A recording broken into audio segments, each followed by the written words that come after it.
Welcome back to Discovering Discovery, where we talk about cows and clams. Yeah, that's apparently going to be a thing that's going to happen in this episode. But really, what we're talking about is the DS9 episode Duet, which I believe is episode 18 from season 1. Yep, this is John's pick. This was my pick. This was one of my all-time favorite episodes of Star Trek DS9, which is my favorite Trek series. Unfortunately, stealing a DS9 pick from Greg, but he'll be coming back around when the next time around we get to. There's going to be a battle later. Oh, there's grimdark to be had in DS9. I'm not worried. It's fine.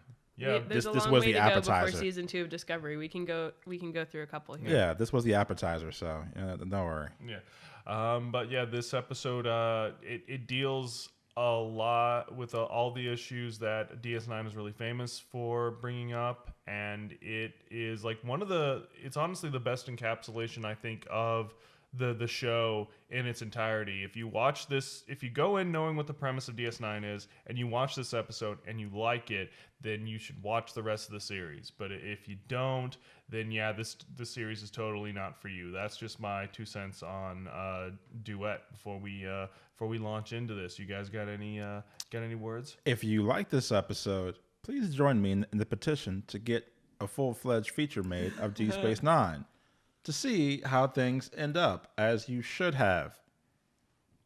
Sounds good to me. Hit Warp 9.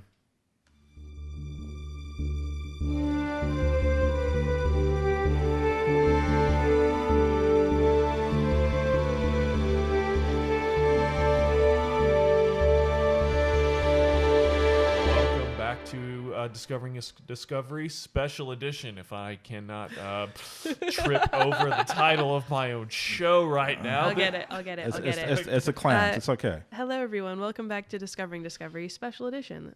This one is one of John's picks. John, why don't you tell us about your episode? Well, this is the penultimate episode of Star Trek Deep Space Nine, Season 1, Episode 18. It is called Duet. And to read right now the Netflix description, a Kiberian freighter transports a passenger who has a medical condition known as Kalanora, and it, for whatever reason, stops there. There's so much. It's very, very vague. It's just enough to give you no idea whatsoever what the plot is about.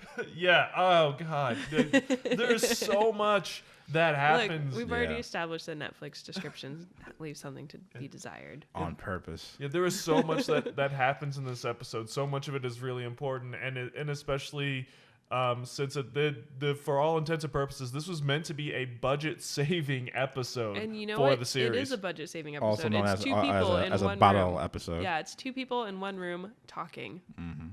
I mean, it's essentially it's Shakespeare. I mean, it's a one act. Yeah, initially, what I had mentioned is that a lot of these actors, they come from theater. They come from the stage. I think the majority of the Star Trek roster of actors came from, theater, both in the States and in Europe. So, to have a bottle episode is like, yay, cheap, saves us money. But for them, it's like, yeah, no phaser talk, cool. No shit, we can actually act, sweet. Yeah. Yes. So this episode kind of rather geniusly plays off of all the characters' sort of stereotypes at this point. Yeah, you have a lot of relationships that have built up between the main cast that they can start really paying off, and this is when they really dive into a lot of the issues of Bajor and Cardassian, a lot of the after effects of the war. Of course, like they've had episodes that have dealt with it, but this was, I think, like at least within the first season, the first like really emotional impact of how the occupation affected not only the Bajorans, which we've looked at, but also the Cardassians, and what it did to kind of the soul of the people on both sides. Yeah, it is really a very serious episode, but it's also a really fascinating episode because you get the 2 extremes. You get the victor and the loser, on one hand of a war, and the different ways that history is kind of presented after the fact. But let's kind of break down, because the episode is a little bit of a whodunit in a lot of ways. It's it all poses kind of a mystery, and they have a mystery that's set up front, which is like the traditional. Yes and no. Yeah. I mean, they literally tell you the plot twist. Like, you go in knowing the plot twist. But that's the thing. Yeah, that's the thing.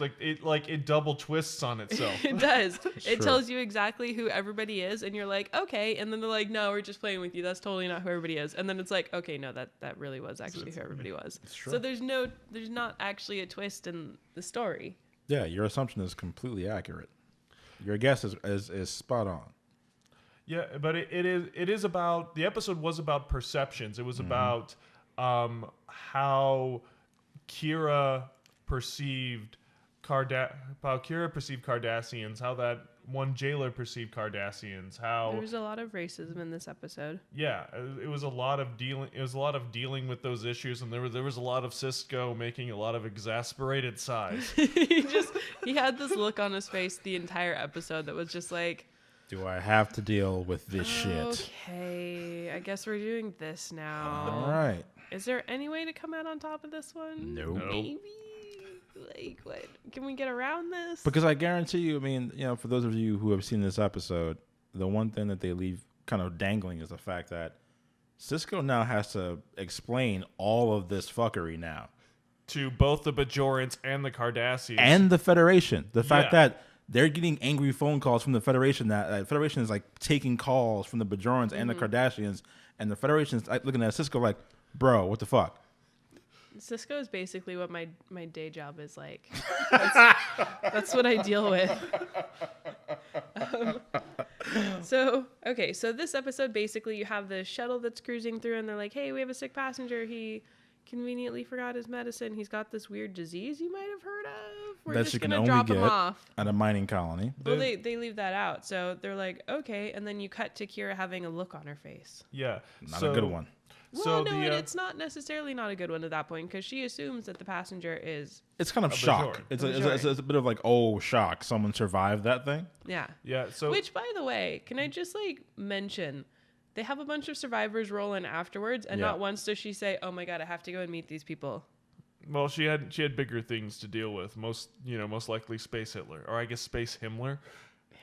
Oh, it wasn't maybe. Well, she thought it was Space Hitler. It was the guy that manufactured the gas and was like, I've created a way to feed my family. Oh, you're using it for what? I don't know. I don't know a good comparison for this. It's kind of a messy...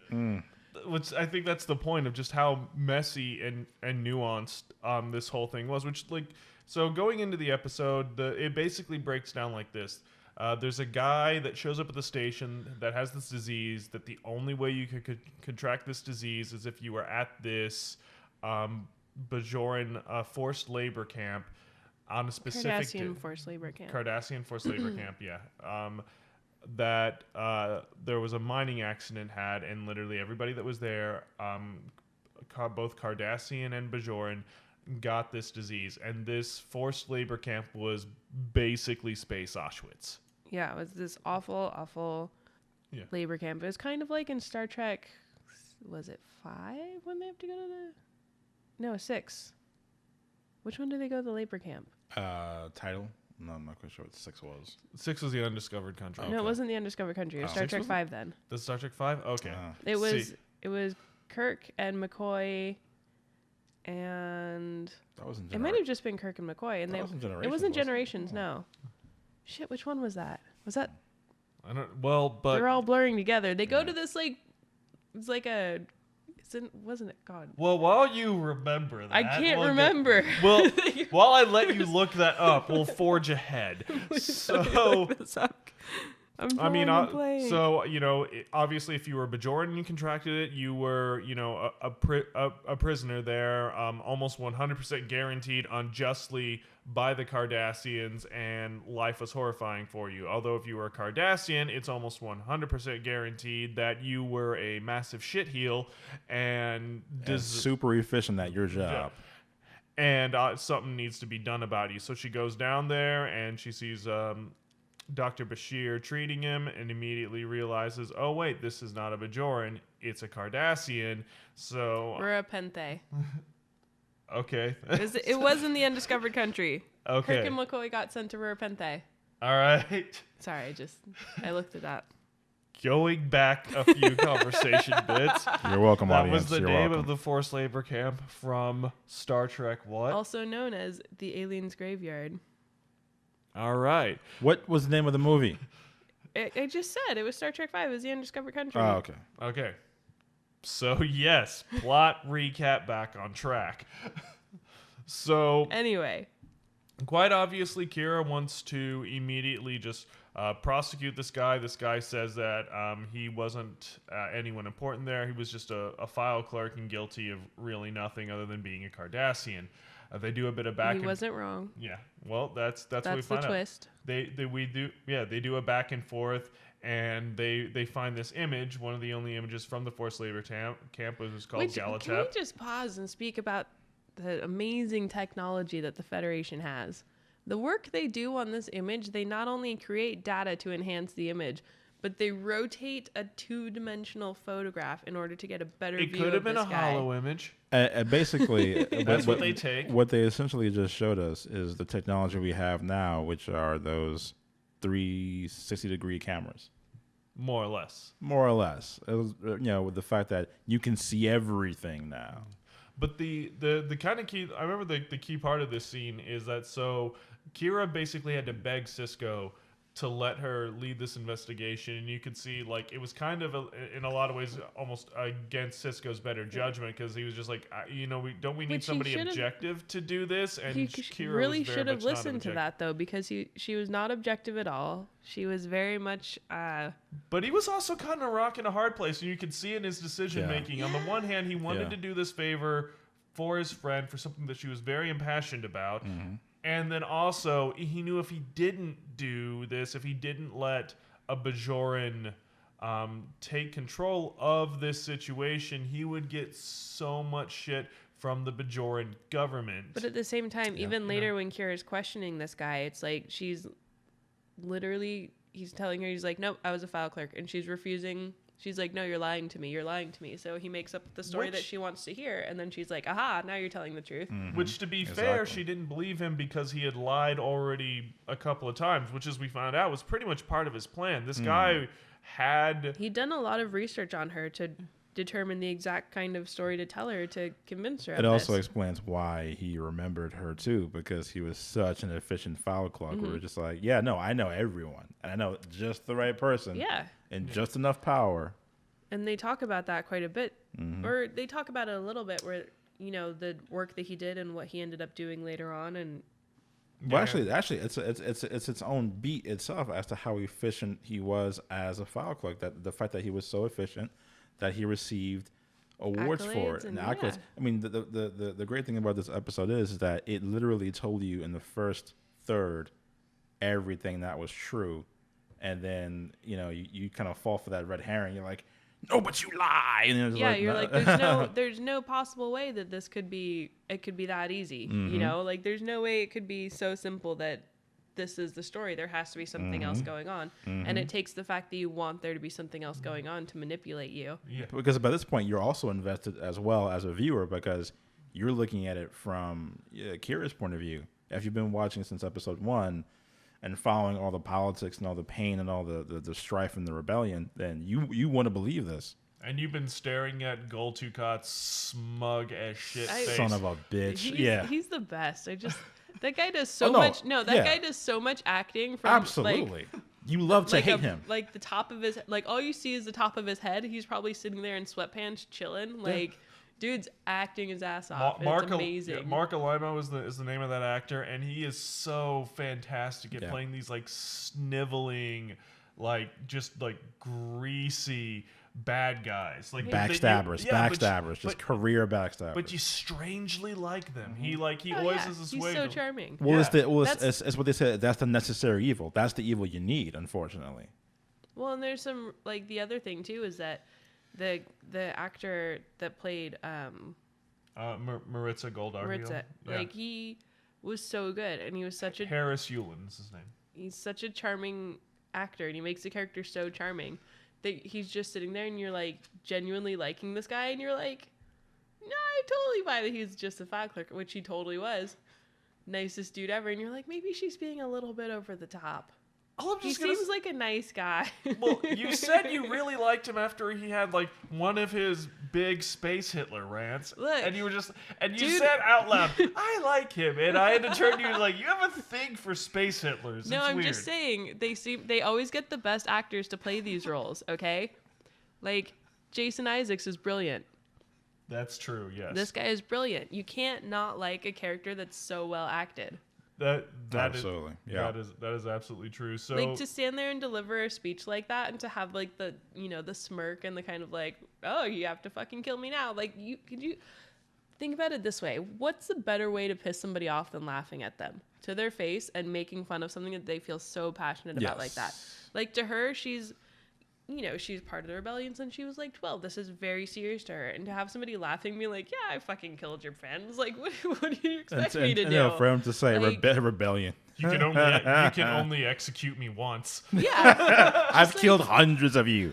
Just like taunting her like that. Like, of course she's going to get pissed off. It's brilliant. He does such a good job. I like that character. Yeah. And it was all great in the setup. And then when they get to that, I love that when they get to that image, because this is before they have like the Goldar heel twist, which ends up being like a total red herring. They're going through the pictures, and Cisco, is basically saying it's like if this turns out that he is only Eamon Maritza, we're gonna let him go. You understand that? And Kira says, perfectly. Then Cisco's like, all right, good. Wanted to make sure we were all on the same page here. Yeah, because it's like, what are we gonna do? It's like, I just like that was just one of like the great like Cisco pimp hand moments.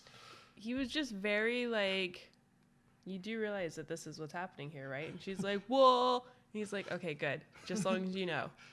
There's some great moments here from, and that's the other thing too. It's like you have to get everybody into the scene. So there's, Quark shows up for his one line, like, put Armin Shimmerman through all of that makeup. All of that makeup just for the one line. And to that they say, we're paying you for this. There's like everybody was there. Like O'Brien shows up to like work on some stuff with his sleeves rolled up because he's the only person in the entirety of the Federation that rolls up the sleeves on their uniform and the temperature controlled. I love that. It's fine. I love that shit. Yeah, it's like, fine. nah, I gotta work. He's like, I'm here to work. I think it was just Cole Meany, like he wanted to kind of make it his own. Yeah, make it his own and like present like O'Brien as this everyman. No, he was so charismatic and fun. They were just like, you know what? We're gonna take this character that's shown up like twice on Next Generation. We're gonna put you as a regular on because Cole Meany, you're just that good. Because no joke, Cole Meany is a legit old school, classically trained actor who got his quote unquote big break in Star Trek. And it took a while for them to realize that, like, you guys need to be using this guy more often. You guys, like, he needs his own arcs. Great. Yeah. Corrected that situation. Yep. Moved him out of the transporter room, and now he was head of operations at DS9, which, was both a promotion and also a kind of a prison sentence. A little bit of a prison sentence. It's just like, okay. They're like, look, we're going to take you off the coolest ship in the entire fucking fleet, the flagship. Yeah. Okay, it's great. It's modern. It's amazing. And we're going to put you in the middle of a demilitarized zone.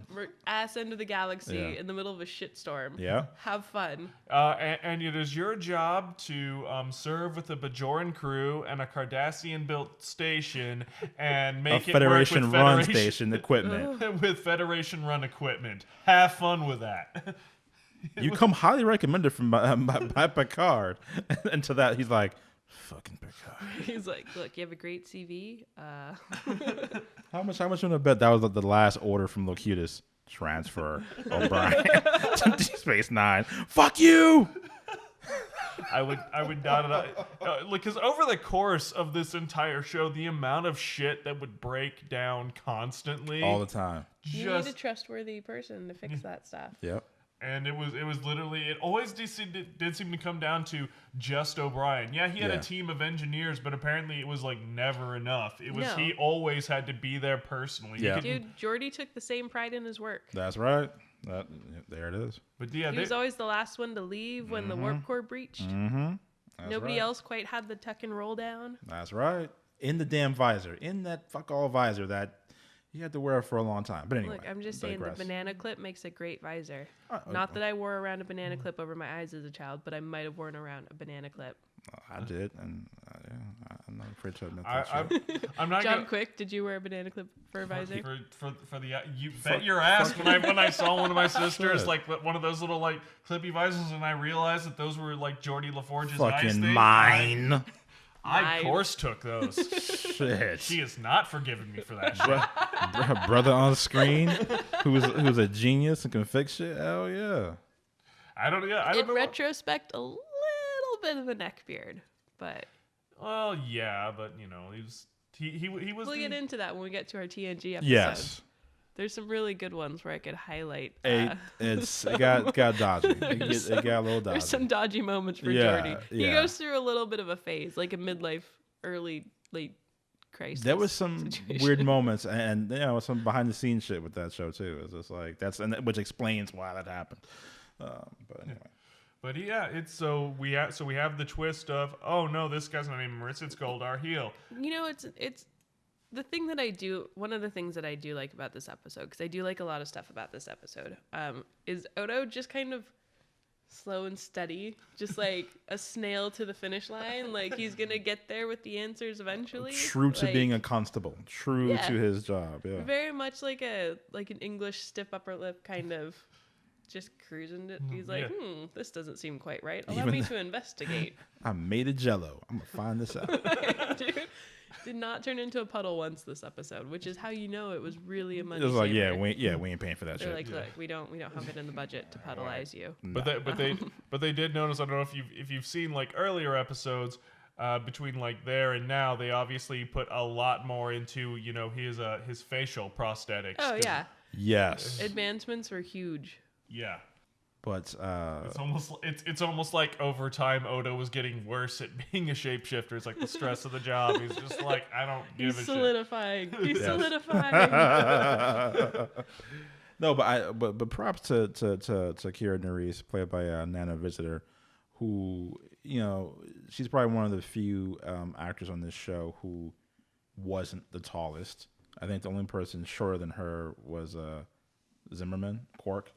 Yeah. I mean, but she had the, you know, no offense to Quark, because you know you have to withstand those ears, but Nana Visitor has the uncanny ability to, as short as she is compared to Cisco, literally just rise almost 10 feet tall when she brought the pain, like from the pilot to this episode. It just her ability to command the screen was always really impressive to see, just because it just just gave her that moment to show her just show you just how good she is. Yeah, it did. I mean, I always did have kind of a harder time with her character, just because she was so angry and she was so like determined to hate. You know, just so kind of she identified as her hatred so much, that this episode was a really great moment where she actually gets past that and it's at the tail end of the episode, and it is just in this one circumstance, and it does kind of ebb and flow over the course of the series, but she does come to a point where she's like reaching out to this guy to kind of comfort him, because he's been struggling. Like, he had to live through this. I mean, he's traumatized, he's got PTSD, he's suffering, and he's trying to fix it the only way he can think to fix it.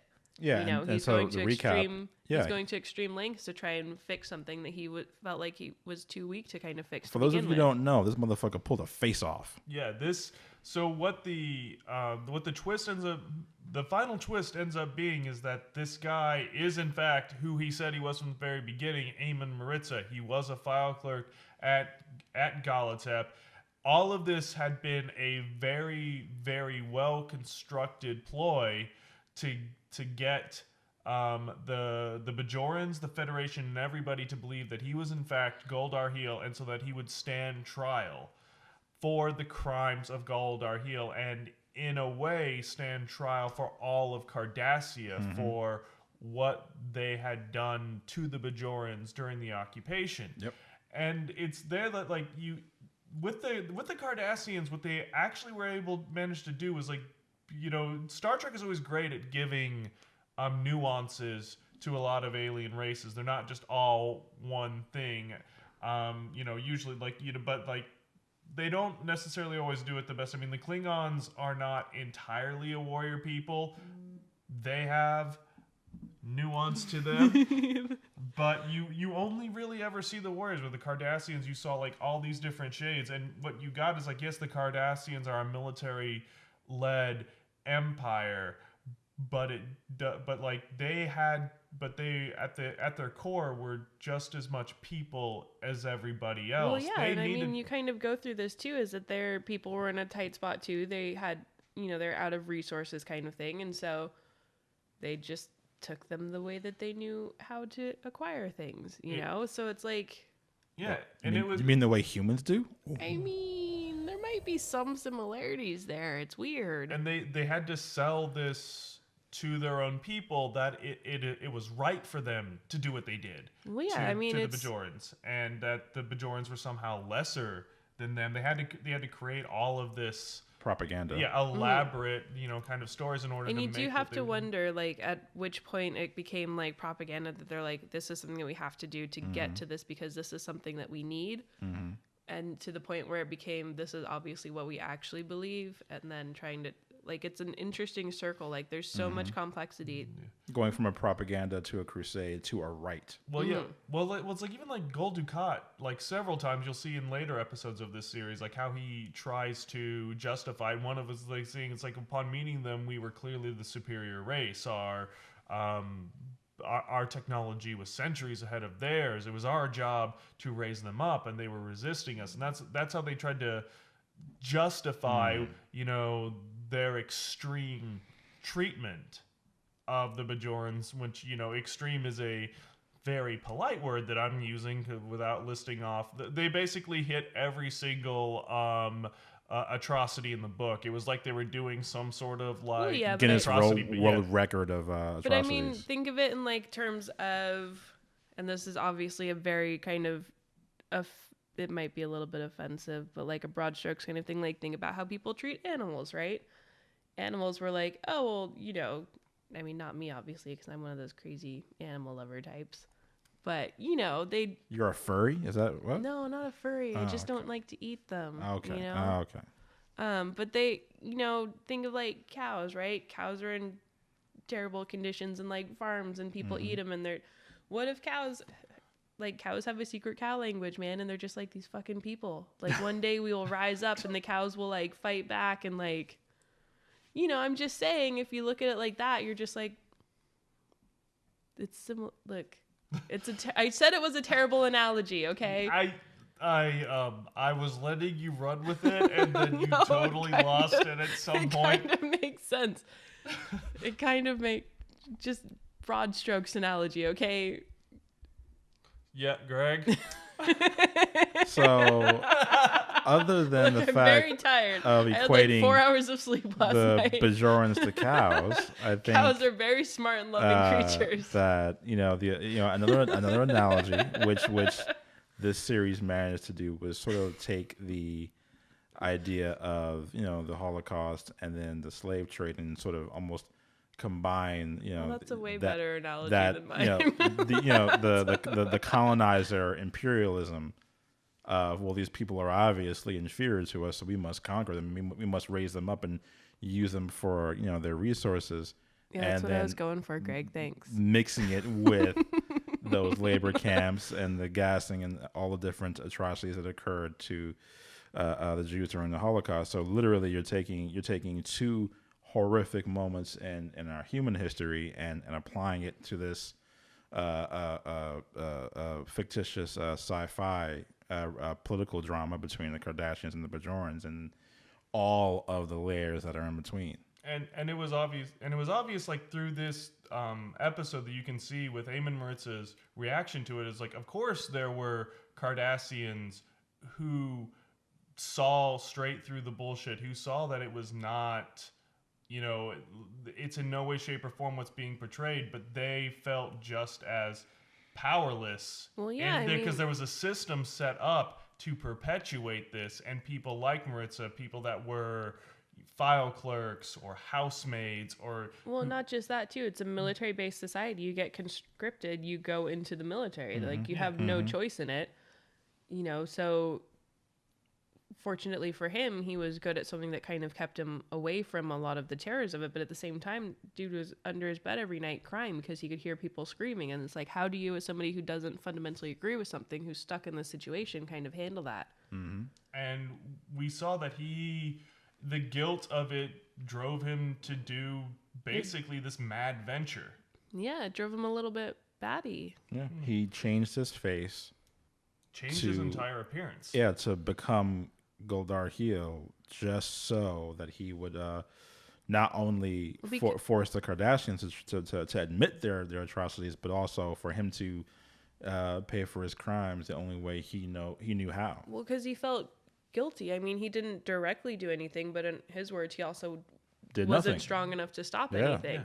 And so kind of living with that, it's like, yeah, I didn't actually kill anybody. I didn't actually torture anybody, but I also stood by. Like, there's a photo of him standing right there in the middle of the minefields. He literally stood by. Yeah. He literally stood by. Literally standing there when people are, working in the being tortured or whatever, doing his thing. I mean, this episode applies very much so to today. I mean, we were just talking about, what happens when you allow certain things to slide, and it grows into this kind of a situation. It starts as like a one-off comment or a one-off situation. You don't think much of it, don't think to say anything about it, and suddenly it grows and grows and grows, and it's like, well, it was never a problem before. Why is it a problem now? And you don't really have any kind of ammunition to be like, but well, if it was okay before, why isn't it okay now? Yeah, exactly. And so it's kind of an interesting perspective on, when you draw the line, when you need to draw the line.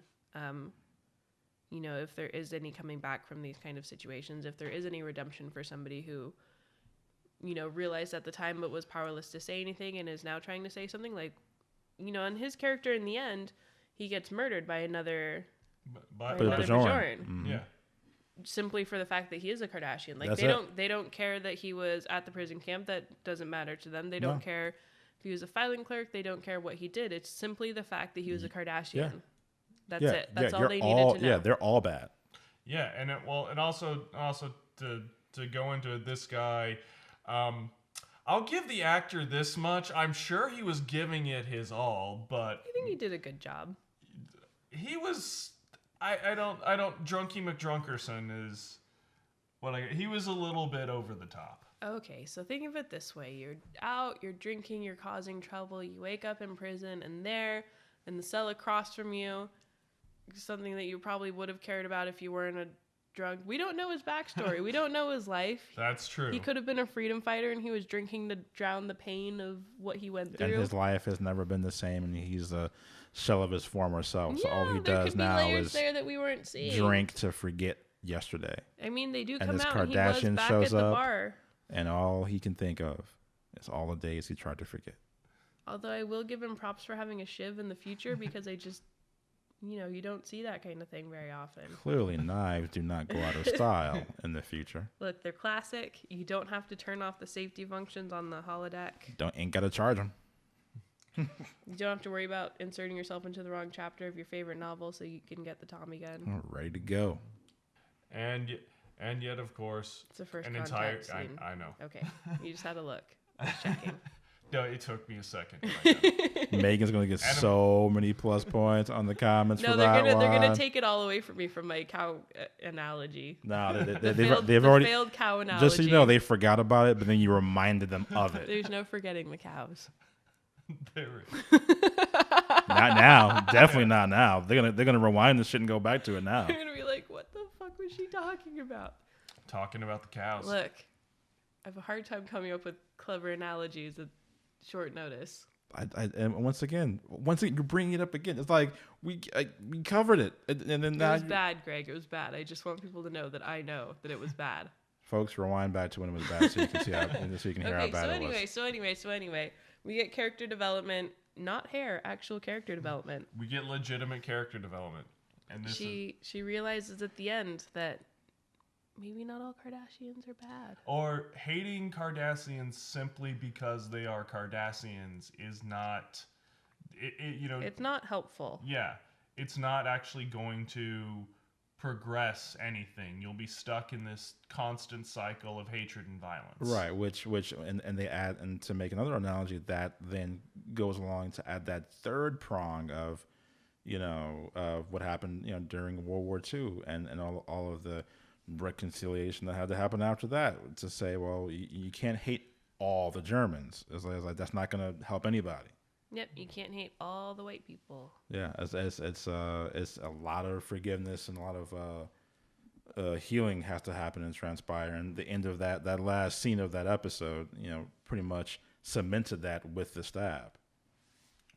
Yeah, and it is a pretty shocking bit of violence. I mean, you get through this entire episode and you get all this resolution, and then to have that be like the final note of the episode, it's definitely jarring and it's definitely unexpected. And it does deliver, a very strong kind of final note on the message. Which I think, like, overall, why I picked this episode as like the episode of DS9 I really wanted you guys to watch and for us to talk about on here is mostly because, like, there's a lot of great episodes in DS9, but this is the one that has always stood out the most to me, has been like the one episode where as soon as I was done watching it, I was just like, holy crap, that was great television overall. That was fantastic. Why are there not papers about this? Well, no, there are papers about it. There's certain colleges that focus specifically on this. That's true, but But it was one of those things at the end of the day where I was like this episode has like left an impact on me, just like of how well it's acted, well it's written, well it's done. The message, it was just like you don't see even in nowadays sometimes a lot of the times writing this good. No, you do. Television does tend to suffer from the oversimplification and the over kind of spelling out of what's going on. They don't kind of give the audience the benefit of doubt anymore that they'll figure it out or that they'll be able to follow it. But that was like honestly like my overall thought is like to why I love this episode, and also because Harris Yulin, that it's almost a shame that he died, because that character would have been great to come back. I think they kind of rectified that later. They introduce a later character who's a Cardassian that him and Kira form. Exactly. Sort of a similar relationship. I was just going to say, they make up for it because they realize, shit, we shouldn't have killed him. Yeah. I mean, they should have. That was the perfect ending to the arc. It was the perfect ending to the arc, but also Jude like that. had to die. Yeah. No, I think you made a great choice. It's a solid episode. It's a great kind of example of what Deep Space Nine has to offer. Yeah. It also lets you know that I think if by this point you were tired of space being too safe, it's just a reminder of space is dangerous. Yeah, you're in a space station. Things may seem lovely, but space is dangerous. So watch your ass. So it's as simple as that. Quite literally in this case. Yeah. I just I think we were talking about, it's like, why didn't they do like a site-to-site transport? Like I mean, it was definitely kind of like a movie stab where it's just like, but there's also like the naivety. There's like the naivety there, It's like nobody's gonna commit murder in the middle of like in broad daylight in front of everyone. Like the future and civility make you soft and blind. So I guess overall, Greg, what were your thoughts on this episode? Oh no, I think I've said them all. I mean, I think that this is one in many examples of how DS9 not only harkened back to a lot of the moments in history that shamed and defined the human race, but also put everyone who watches this show on notice. Oh, it's only going to get darker from here. But not like edgelord dark, like not edgelord dark, but definitely in the sense that we're taking a few pages from history now, but we're going to keep doing this. It's like this is gonna make you real uncomfortable if you stop and think about it. Oh yeah, no, that's I would say that's probably the greatest impact of DS9, which is probably why they never repeated that formula. Because I almost feel like by the time DS9 ended, they ended on such a Zen Shangri-La moment that they were like, yeah, we can't do grimdark Star Trek anymore. No. Exhausting. Can we go back into space? And then that's how we go into That's why Voyager. there's no Deep Space Nine movies. Which I'm fucking so. Let's not even start. I'm so fucking mad about that. So I'm so fucking mad about that. The amount of exposition that would have to go into getting the Everyman into a Deep Space Nine movie is just like ungodly. Yeah, that would be a little so absurd. Fucking mad about that. Even no. So now you done brought it up. Look, now even Janeway had a fucking cameo in the Star Trek movies. Look, we got Cisco. Nemesis, You got okay? shit. Cisco got nothing. Tom Hardy being a clone of Captain Picard. Fuck all that. No. It's a solid. Fuck that. It was Fuck that. It was a film. Fucking half-ass clone. We got that one that was like a really great episode that just happened to be a movie. What was that one? That was Insurrection. The fucking dune buggy sequence. No, that was. Let's ride around on ATVs in space. This is cool. That one didn't have it had the captain's yacht. Oh god. Honestly, I would say First Contact was the of the new Trek movies that I saw that I truly enjoyed. Yeah, that one was great. Insurrection was like a really good episode. I just know Nemesis was just like Shakespeare in space. Gypped, and I will not forgive it. I will not fucking forgive it. Avery Brooks, wherever you are, I'm pulling for you. We have to go through and watch our favorite movies next, and we can skip the search for Spock because there's nothing happens. Not bullshit. No. No, they go find Genesis, and Ponfar happens. That's good. It's great with the lady from Cheers. Look, yes, awesome. Every 7 years, okay. Yeah. All right. Or death. Yeah. Megan, what did you think of the episode?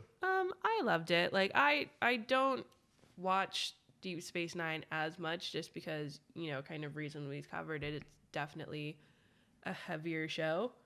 And it's it's darker, a lot more kind of awful stuff happens that you have to deal with. So I just don't generally watch it as much. So you don't like sitting in a corner with a nice I bottle of scotch in the shadows, watching it, and after you're done watching it, reflecting on your past and all your things you've done wrong? No, I like being happy, and quite like it's hey, great. Greg, you need a hug, right? do we have more alcohol somewhere? No, I mean we do, but that sounded like a cry for help. I mean. Look, you watch too many episodes of this at once, and you're gonna need a hug.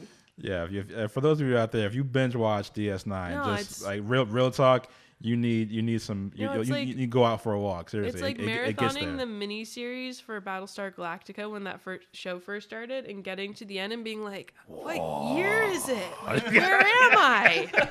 My legs don't work. Like that's kind of what watching Deep Space Nine is like, because it's just heavy. Wait, hold on. How many people are dead? Yeah, everyone except y'all. You're like, oh no, it's great. We're gonna go off and find Earth, and everything's gonna be fine. Then you get to episode 1 of the series, you're like, oh my god, everything is on fire. Oh god, we were so wrong.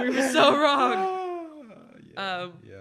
I mean, I love this one. Like, it was solid. I love all the characters. I love the way they tell stories. I love bottle episodes, honestly. I feel like they get some of their strongest writing, some of the best character moments out of the bottle episodes. And it's strange because this, for anybody that is a Star Trek fan or a Trekkie, the number one episode of this series that I will try to get them to watch if they haven't seen it is Duet. Like, the Emissary 2-parter is a great pilot episode, but they're always very, very skeptical about it, especially up front, because you're not on a ship. It's not about exploration. It's about war. Essentially war, actually. Yeah, it's about all of these other things. So it's just like just it was it was a very bold move for them to do, because that's the entire thing with Star Trek is to go off and explore brave new worlds and new civilizations and see new everything, and they're stuck in one spot, and you're like, okay, well, what can happen in one space station? And then it's they, like, well, and then they, we're going to learn you. This you're gonna learn a lot. yeah. So I show them this episode just because of how well it is done, so that I know that they'll follow through, because they'll see this and they'll be like, oh wow, no, this is quality. Yeah. Quality Trek, quality television, so that they'll stick with it, because there are a few not so great episodes in the first season as it tries to find its legs. The first season of most of the Star Trek series, I think, stumble a little bit trying to find their voice. Which is why you hold out hope for Discovery. Which is why we hold out hope for season 2 of Discovery. Because I was like, okay, no space legs. You got to get your space legs. You got to get your space legs under you. Okay, we get it. Some people are a little bit drunker when they try and find their space legs. Space is vast. It's fucked up. It's infinite. So some therefore, people might be a little high. That makes you go insane. So once you get over that and realize, hey, all you got to do is float and not die, you level off. Some of them will have a Klingon become a human who's still somehow a Klingon, but also probably not, and we don't know how the hell that all ended up. I guarantee you, they will have retcon and blown away half of that shit once we return. And then Greg, we can only hope. It won't matter. No, so it's kind of like. It's like episodes where... It's kind of like when Dr. Pulaski showed up and we had to deal with her first season before Beverly Crusher came back. Don't get me wrong, I love Dr. Pulaski, but it's... Or even in soap operas where it's like, oh, don't worry, it was all a dream. I really hope it's all a dream. It might just be, now that we suddenly have encountered the Enterprise A just randomly out of nowhere. I managed to block that out until you said that just now. They all realize, hey, that was a great simulation. What, all of last season? Yeah. But at the end they're of the like, day, well, Michael, this you failed the this isn't Kobayashi Maru. This is another simulation that we thought up, and you failed miserably. Oh shit! You literally started an entire war. Oh shit! Wait a minute. We've hold on. Time out. Pause. That was never a theory. That no, seriously, that was never a theory.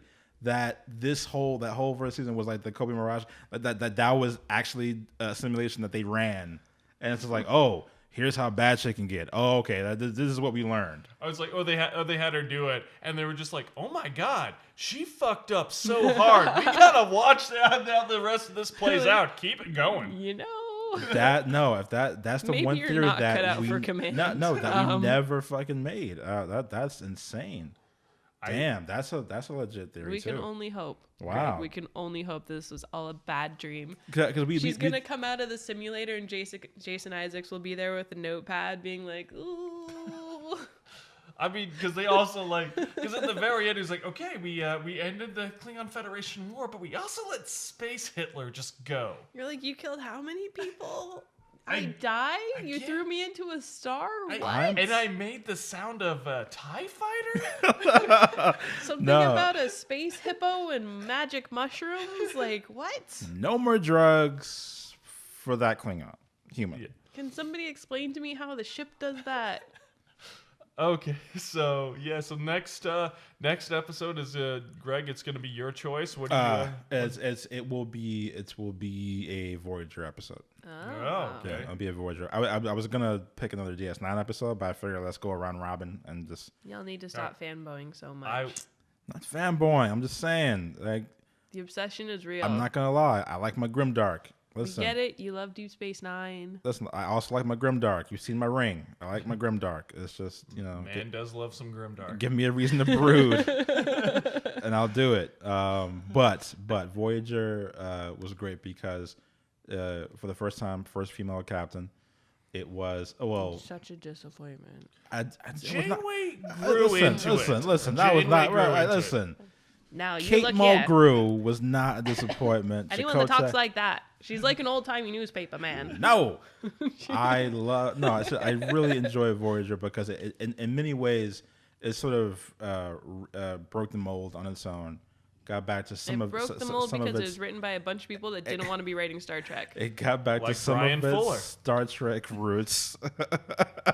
Hey, didn't Brian Fuller come up with another show we were talking about? Yeah, it's weird. I feel like. And it explored some very. Listen, fuckers. It explored some things that stayed with you. after you Yeah, watched and they it. left a bad taste in your mouth. No, there were. Listen, you had cannibals. There's a reason it was on UPN. You had episodes with. First of all, a Star Trek series was never on a bona fide network. It was always like a syndication because it was a hard sell. It was Like not a hard sell. Everybody wanted it. That's why it was in syndication. That shit made so much money. But first run, it was hard to get it first run. No. Right. Day one, Next Syndication Generation was does in not syndication. mean first run. It does. Day one, Next Generation was syndicated. Okay, I'll give it. Day one. Okay, I'll give Voyager this. Your face. I'll give Voyager this much. Yes, the detractors in the beginning, Janeway made a lot of very poor decisions, all things considering. But as the seasons progress, you saw her grow into a much better captain. And for the record, in she ended season up 7, being an admiral, outranking all the fuckers, except for Kirk. Except for Kirk. Briefly, but he was an admiral briefly. Yes. He didn't want to be an admiral. Right. Okay. But he went out of his way to get demoted. But once again, she had earned that shit. Yeah, because I took my ship. Why? I took my ship halfway across the universe. Never give her a ship brought again. them back. No, she had tenure. She was like a tenured professor. They couldn't get rid of her at that point. Did she bring her ship halfway across the universe? Bring it back. Not only did she bring back knowledge from halfway across the universe, she also figured out a way how to beat the Borg, which no one else did. The entire reason the Borg knew where they were. But she was the only captain to figure out how to beat them. Not true. Not true. Who else found out how to beat the Borg? I'm sorry. Does the name Jean-Luc Picard not ring a bell? That wasn't beating the Borg. That was beating them via saved time. Earth. That was time went travel. back in time and saved Earth, Greg. That's Bullshit. Machina. That's time travel. Bullshit. I'm talking about beating them in the current time with your current shit. You just need some phase modulators on your phasers, okay? You need a batleth. That's what you need. You know, it was sad that we never got to see Sisko go toe-to-toe with the Borg, especially since that was the Defiant. That's what I'm saying. That's the movie I wanted. That's the movie I wanted. Seriously, I wanted the movie. Seriously, I want my Sisko versus Borg movie. I got Worf getting shot and blown off the ship, coming back with a Borg arm tied around a spacesuit, jerry-rigged to stop the pressure from going out, coming back with a knife and just killing bitches. Destroying everybody. That's what I wanted. That's what I got. I love the fact that that DS9 ends with a Zen Sisko going to be the emissary. I appreciate that. Basically a god. Yes. Sisko became a god. You know who else became a god? Yes. Wesley Crusher. What? We're not talking about Wesley Crusher. Do you not remember that? The Traveler comes back and he goes off to be a space cloud and explore the universe. Wesley. Anyway. It's brilliant. They just had to get rid of Wesley. Seriously. Shut up. Wesley Crusher is amazing. Take that back. I have nothing against Will Wheaton, but Wesley Crusher. Did I ever tell you about the time that I scared him? Yes. It was great. I was going to have dinner with you, actually. Follow the podcast. You'll find the story. I'm sure we have told it at some point. But I mean, and even to that credit, I mean, I would have loved to even see because there was some talk a while ago about there potentially being a series about some of the darker battles that happened with the cadets and what have you. But I think they backed off it because once again, grimdark. It was just no more of that. Yeah. Well, you don't need to. Trek is not meant to be negative. It is meant to be positive. It is meant to look at a brighter future. I think you needed at least one series like DS9 to examine Even it. Deep Space Nine though has that. Look at the end of this episode. Yeah. The end of this episode, it did have the tragic note, but it also had a very positive note because she did come to that realization and she did get that character moment. So this episode is true to Star Trek in the fact that it does have that upswing. Absolutely. There is definitely hope at the end of this episode. Absolutely. Hope through tragedy. There is definitely darkness in Deep Space Nine, but you still get the message of hope in the end. Yeah, hope and that in the is midst of something that tragedy. is missing from Discovery because you don't get that at all. It's gone. Yeah, it's gone with that one guy that got murdered in episode 1. We're explorers. Gene? Jesus. Did he have a name? No, we just named him Gene. Poor Gene. It was. Yeah, well, I think that's there's a difference between grimdark and actual dark and peering into the darkness of the human soul and just being edgelord, which is I think we've called Discovery edgelord. It definitely is. Multiple times. But yeah, Voyager will be my This episode. is how it's supposed to be done. And This that's episode is what a I'll great example of how it's that's what supposed I'll to be choose. It'll be a Voyager episode that asks some of these similar questions, but even on a more existential kind of scale, because it has to do with if you haven't seen Voyager, have you seen Voyager? I'm in season 7. I'm halfway through season 6. Have you seen season Voyager, Megan? It's been a long time, but yes. Sorry. Painful memories. So fucking droll. If it's the one I pick, it has to do with the episode where we learn that potentially we learn that the Voyager we've been following may not have ever been the real Voyager and been the result of some kind of fuck Wait, all. spoilers, Greg. Is this before or after John has seen? No, I've seen this episode, Okay. and I don't know. I just I'll get into it when we actually watch it. But so my next pick, I'll probably go with. If Megan doesn't go with an Enterprise pick, I'll go with one from Enterprise. No, I was gonna do a Next Generation pick. All right, awesome. Then I'll do an Enterprise pick. That way you can have DS9. There you go. All right. Look, Awesome. Enterprise has some great episodes. You have Porthos. No, I actually legitimately. There's that one episode where Trip gets pregnant. Like, there's some fun stuff happening. I enjoyed. That was a funny episode. It was a great episode. Scott Bakula, He was a fantastic captain. Yeah, he was good. I appreciated just how familiar the ship and the show was. So yeah. All right. Well, I guess that will wrap us up for this week. Unless you guys have any closing thoughts. I don't know why I'm tripping over nonsense. It's the clams. Thanks, Greg. Now they need an explanation for that, which they're not going to get. Don't explain anything. Just All call right. it a day. I think that's a good time to cut it right there. Good night, everybody.